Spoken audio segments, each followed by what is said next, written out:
Okay guys, quick update for you. I did manage to get on a repatriation flight which was organised between the Australian government, the Thai government and Thai Airways. The flight leaves today, Saturday 25th of April, from Bangkok to Sydney at 7:20 p.m. So we're just about to leave in the next half an hour from Haui Mek in Kalasin. We're going to drive to Khon Kaen. My girlfriend's going to go in and clock on to work for the day, and then she's going to drive me to Udon Thani, where the airport is that still does domestic flights to Bangkok, and then obviously going to fly from Udon to Bangkok, and there'll be a few hours wait there, so just go into a food store or something. But just wanted to let you know there probably won't be many videos for a while until I actually come back here and finish the project. But we had a massive storm here yesterday. It probably lasted an hour or two, blackout and everything. So some of these grow areas, the catchments with the retaining walls all around them, have all flooded. 2 out of the 4 or 5 of them that are here of varying sizes have actually flooded. Some flooded more than others. So I'll just quickly turn the camera around and I'll show you and go from there. Alright, as you can see, this is one of the ones which is on the left of the house. There's the house just through there, and this is this catchment here. It's quite a big little catchment, and as you can see, it's pretty badly flooded. What I'll do now is I'll take you down and show you the other one, which is right at the end of the property down the road there, right at the start of the street, and that's really bad. Let's check it out. Okay guys, we're just coming up to the really badly flooded one now, and as you can see, it's like a lake. It's pretty bad. It's probably nearly half a foot deep, and totally unacceptable for an in-ground fish pond with an IAV system. So not really a problem, more of a blessing really, that just before I left it bucketed down and I was able to see for myself. There's Paul Sam's little barber shop. There's the gates in the street up there. There's Num and Num. Miss you boys. Yeah, as I was saying, a bit of a blessing simply because I now know I can't dig a hole and just have a fish pond in the ground and have the IAV system at the end of the fish pond draining back in. So everything's going to have to be raised. Yeah, and the little project area, the testing area, I'll take you there in a minute and show you that. I've got a few ideas about that. Same with this here. I just don't think we're going to be able to have an in-ground fish pond there. So I've got plans with the hole that's already there. But anyway, I'll take you there and show it to you, and then give you a better idea. Okay guys, we're back here at the dig for the IAV system, and as you can see, it has drained quite well. This is the vegetative area, and to the left of that, the fish pond.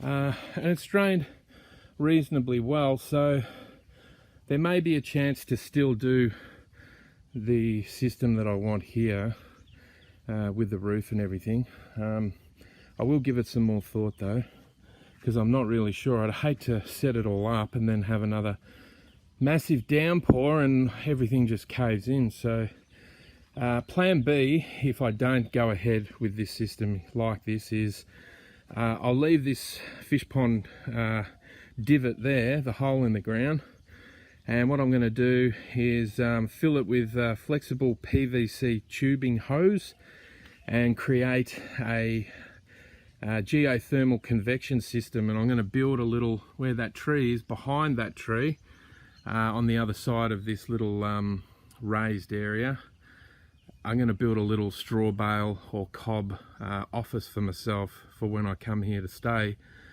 to test another project that I have in mind as well, to build little straw bale houses. There's straws everywhere over here, straw rice husks, leftovers. You get it for practically free.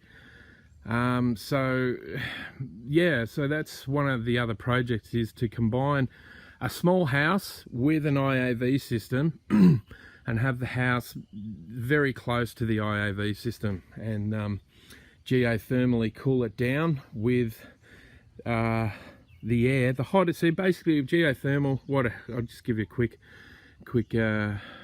thing about it is you line in coils. You do coils or a long 100-foot thing, and it's got to be so many feet under the ground where the earth is cooler. But because my original plan was to just make this an IAV system, but I've since changed it because the insects here in the heat are killing me, mate. And I just, during the day when I'm doing my work, I need somewhere away from insects and heat. Hence the cob build or straw bale house, little office thing I'm going to build over there for when I do my work during the day.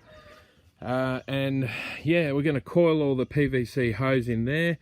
And basically you have a little exhaust fan that's run off solar power, obviously harness the energy into some batteries, store it, and then run these little inlet exhaust fans on one end with little HEPA filters. It's like a little letterbox. So one of the tubes in one end comes up and a little letterbox thing, sits on top of that, and it's got a HEPA filter mesh system around it and a little exhaust inlet, and it sucks the air in, and as it comes down in through the coils, it gets cooled down, and then you bring the other end up through the floor of the dwelling into one corner of the dwelling, and then up the other end of the dwelling you have a tiny little vent system, and that creates the convection. So you have hot air coming in, it gets cooled down in the tubing, and then it comes up into the house, and as it passes from one end of the dwelling to the other, it warms up again, and it seeks a way out of the building because heat rises, so it's always looking for a way out. So you have just a very small little vent, with possibly a wind cock on there, that like a cow for a chimney, that faces whichever way the wind's going. It faces into that and stops the wind traveling down and stopping the convection, which is what happens in fireplaces. So anyway, I'll take you over here. I'll show you this pole that I set in the other day. It's gone really well. I've left that plastic there. It's all set, but I can't be bothered moving it. But I'm slipping and sliding here. Yeah, it's very, very solid. It ain't going to move anywhere, especially when all the other 5 posts are in, and the roof beams are all in, and I'm going to put another bearing support around the bottom areas there as well, just for extra support. So that, guys, is the plan. I think we can still go ahead with this one, and I will build a little straw bale cob dwelling over here where this dead tree is. Yeah, so through there you can see one of the grow areas is flooded. This one isn't.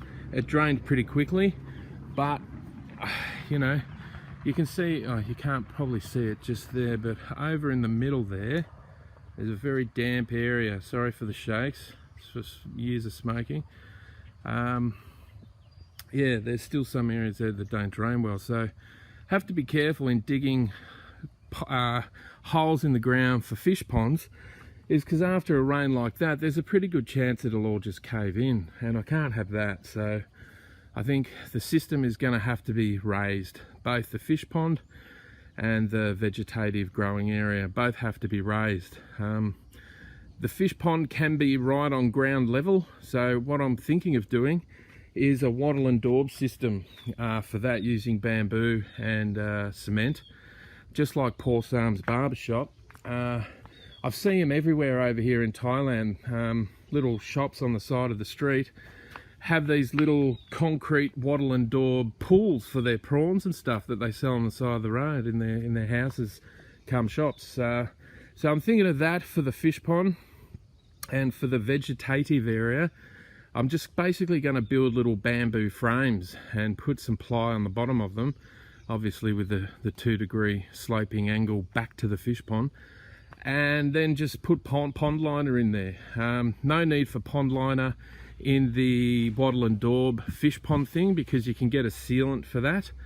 And if you're going to go to the trouble of building like a concrete structure fish pond, you know, you sort of no need to put pond liner in there. You may as well do the job properly and seal it with a proper sealant, and that way it's never going to get any holes in it, so, or less chance anyway. Anyway guys, that's it. We're about to leave in a few minutes, and as I said, this will probably be the last post that I do for a while in terms of this actual project here, but I am, as I said, I'm returning back to Australia, and I've just gotten the planning permit, septic permit for my small shipping container dwelling I'm building there in McLaughlin's Beach, and pretty soon I'll be able to start that and get that finished, and then come back here. And once that's finished, should only take a few, maybe 3 or 4 months, I'll come back. Hopefully this COVID nonsense is over by then, and I'll be able to fly back and forth as freely as I like to, pretty much. So, and that'll give me a chance to come back here, smash out this project, test it, cut my teeth, get comfortable with it, and then obviously start over here. I'll build the dwelling, cob dwelling or straw bale dwelling, and then I'll start doing the raised systems through here once the project area has been verified by me. Alright guys, thanks for watching and thanks for tuning in. Please don't forget to subscribe. Hit the red subscribe button down the bottom, and a little grey bell will come up next to that. Hit the grey bell, and then 3 other bells will pop up, and if you could hit the top grey bell which has the word all next to it, ALL, that will put every single video I ever post on my IAV channel. I have several YouTube channels, that's just one. You'll get those videos instantly in your feed. Alright guys, stay classy. Ciao for now. Hey guys, Ash reaching out to you here from the Amora Hotel in Sydney. I'm here for 2 weeks quarantine, and just wanted to show you around the room that they've given me. It's very nice. It's a 5-star hotel. The meals are very nice, good quality meals, just not very big, which is not really a bad thing because I need to lose weight. So, but I mean, they deliver them in a styrofoam box with wooden cutlery. Obviously, it's probably to do with the COVID-19 thing, that they don't want to be washing dishes that have had our germies on them or something like that. But anyway, I'm going to give you a tour of the place and we'll go check it out. Okay guys, this is the door to come in. We're only allowed to open that door to pick up our meals off the floor. They come 3 times a day. They'll knock on the door and they'll yell out breakfast, lunch or dinner, and then you've got to give them a couple of minutes to get on the elevator and vacate the floor before you can open the door. So that's the door. I'll just, because the bathroom's right next to the door, I'll show you that first. So here's the bathroom. There's a lovely little bath there. I'll show you the view. It's pretty swish if you're into buildings and skyscrapers. It's pretty swish. There you go. It's like I'm in Hong Kong or something, mate. You know, there it is there. The only tree around the place are the ones on the top of roofs. So anyway, it's nothing like where I was from in Thailand, but it is what it is, and that's what it is. There's a sink, there's a mirror, there's one of those gentleman shaving porthole mirror things. There's the dunny, there's the shower. It's all pretty schmicko. Very nice setup. Anyway, let's go down the hall. This is sort of looking in from outside the bathroom. Lovely king size bed with a quasi soft mattress. Very nice. Here's the TV on the wall, it's quite big. There's a little table and that where I do my work on my laptop. And here's another view out here of the city. And they're doing some work over there, some cranes, etc. Big clock, and down there's a tiny little park area sort of a thing. Anyway, my sister's bringing over a care package in the next few hours. She lives here in in Sydney in Rose Bay, so that'll be good. You know, just gonna bring a barbecue chook and a few other things because the meals here are just not that big. There's a little side table with power points and charging facilities, USB things. Here are the bags that the meals come in, and these are the styrofoam boxes in there that the meals come in. And as you can see, that's my hand there. They're pretty bloody small, mate. Anyway, here's the scene of the crime. First day I got here, got stuck into the mini bar, pretty much knocked out on its head. Anyway, there's a cupboard, strong box, lovely stuff. We call them bathroom robes or whatever. So that's it, guys. Tiny little bar fridge in there. Obviously been decimated by myself. There's not much left in there. Oh, anyway, it's pretty swish. Here's what's left of the spirit drawer. I drank all the bourbons, the gins, the rum, and the vodkas. Drank all of them. And then there's some glasses and that, and the bottom drawer is where the kettle goes. So that's about it, guys. I'll just let you watch out the view a bit while I say a couple more things and let you know about the flight and everything.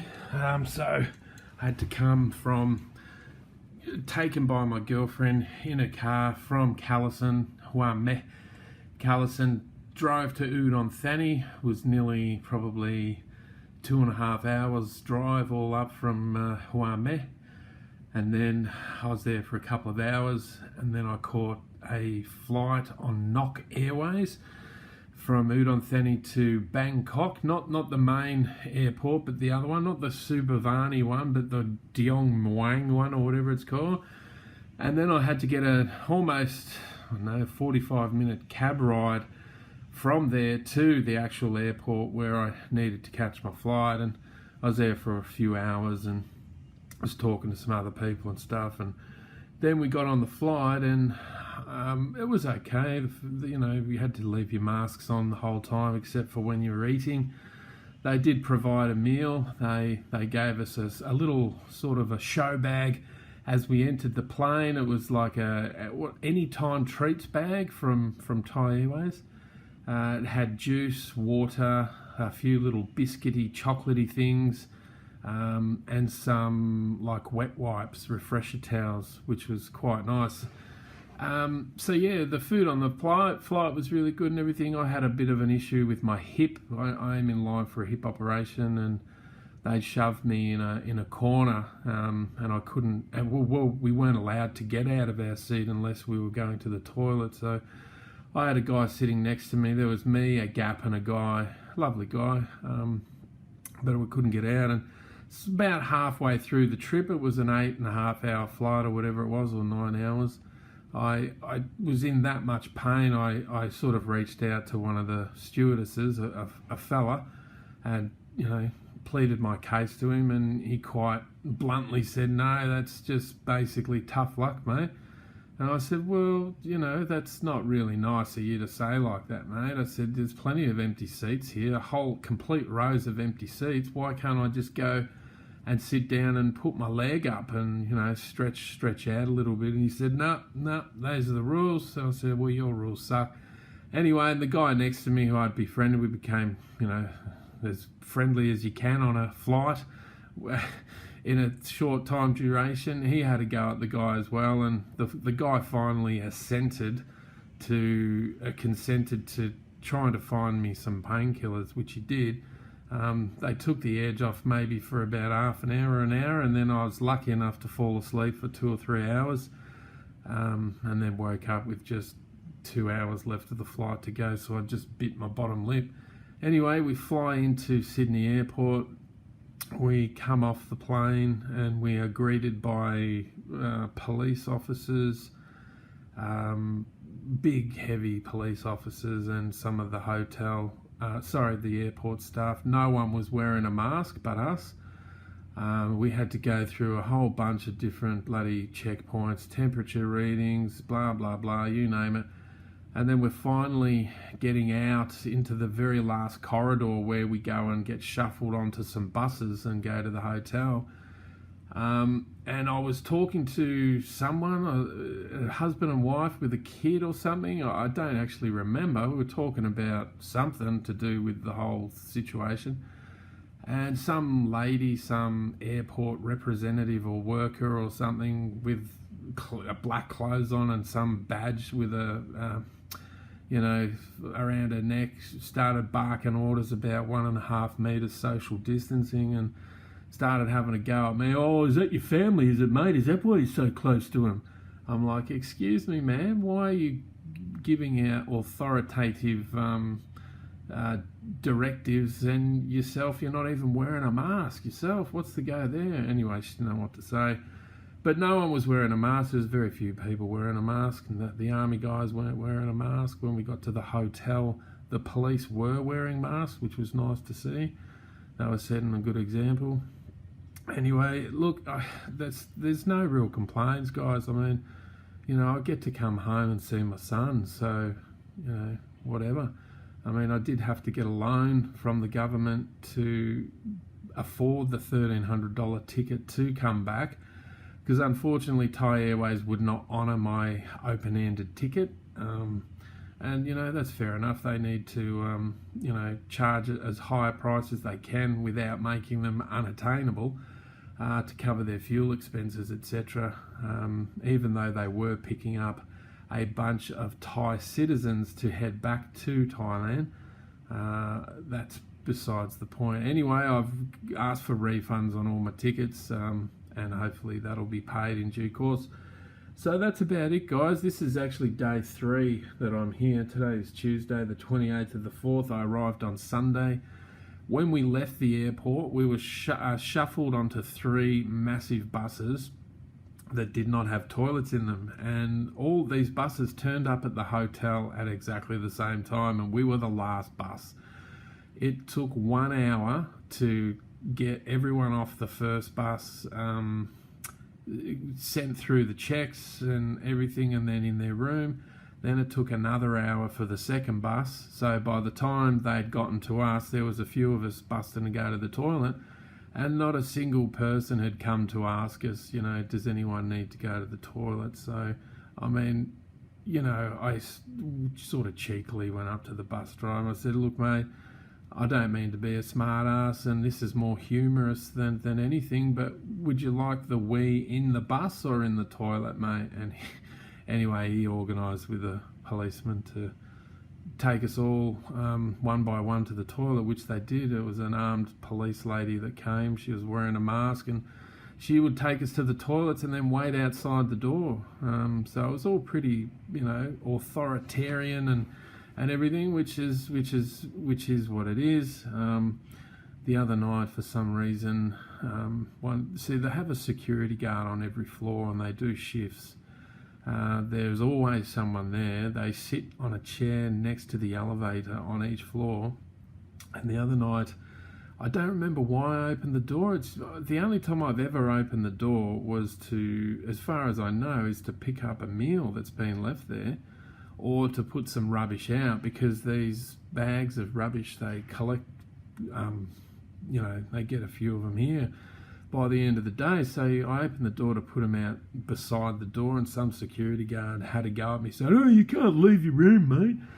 And I said, "Well, mate, does it look like I'm leaving the room? I'm dropping bags of rubbish off here, mate." I said, "I haven't approached you, have I?" And he didn't know what to say, so I just walked back inside. But look, there's just little things, mate, but there's more pros than cons about this situation. I mean, I have no idea how much it actually costs to stay in this room at this hotel as per normal non-COVID-19, freebie from the government. So I imagine it's got to be around the $300 a night mark for a 5-star hotel. So that is where that is, guys. I'll be heading home to my container in McLaughlin's Beach, Gippsland. Not this Sunday, but the one after. I get released at 12 noon.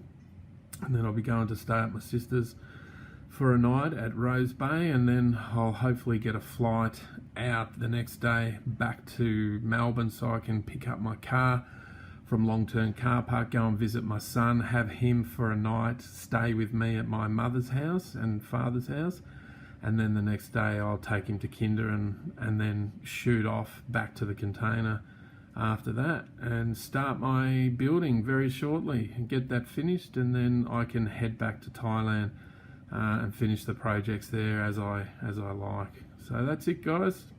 Stay tuned for more. Probably won't be anything on the Thailand project for a while, but I will be videoing, vlogging the whole entire container build down in McLaughlin's Beach. I've already got some videos done of that, but not a lot. I mean, I got the video of the truck delivering it, and I've got a bit of video of how I've sort of, you know, fitted it out a little bit temporarily while I live in it, while I'm actually building it at the same time. So I'll start posting those, guys, as soon as I get the building permit, and then we'll go from there. Cheers, guys.